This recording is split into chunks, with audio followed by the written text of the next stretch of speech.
Good afternoon, Dr. Berger. Good afternoon, Irina. Why most primary care misses insulin resistance when they performing the blood work? You know, it's a common thing that I see when patients come in and they may have had some of the standard lab work done, but not everything that would really help us to identify insulin resistance. So your traditional lab work that you might get at your annual physical will include part of what we need.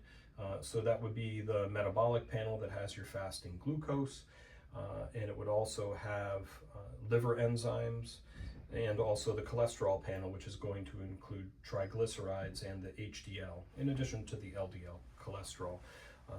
So in addition to that, though, I always get an insulin level, a fasting insulin, because that can be really helpful to identify insulin resistance even before the hemoglobin A1C goes up toward the pre-diabetic range, or before the fasting glucose starts to get into the pre-diabetic range.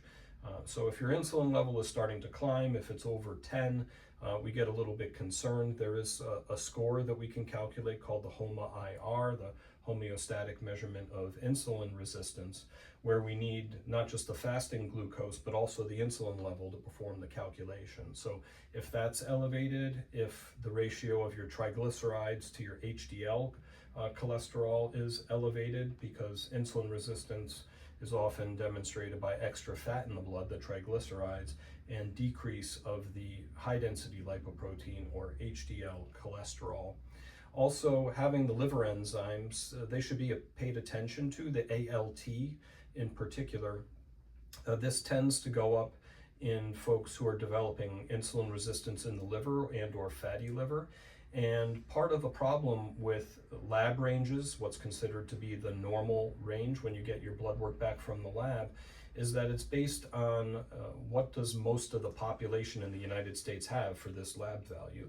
So the ALT normal range used to go, the high end used to be in the 20s. Now it's around 40, depending on which lab you use. And that's because, in general, the American population is getting more insulin resistant and developing fatty liver and things like that. So 95% of the population has a higher ALT than used to be in the past. So even if your ALT is normal at 35, I don't really consider that normal. I consider that probably development of insulin resistance in the liver or fatty liver. Something else that isn't commonly drawn on the labs is a uric acid level.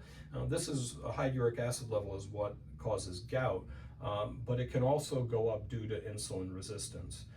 So these additional things, in particular a fasting insulin, maybe a uric acid level, in addition to the regular metabolic panel, the hemoglobin A1C, and the cholesterol panel, lipid panel, you really need to pull all of these together in the context of the individual patient, and you may see insulin resistance that's presenting itself even before the A1C or the fasting sugar have become elevated. Thank you. That's very informative. Okay, my pleasure.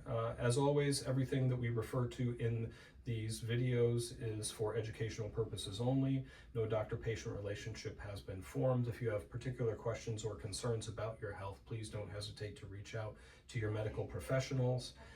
If you do have particular questions that you'd like to address to us and see how we can help you optimize your health, we are Northeast Medical Practice in Great Neck, New York on Long Island.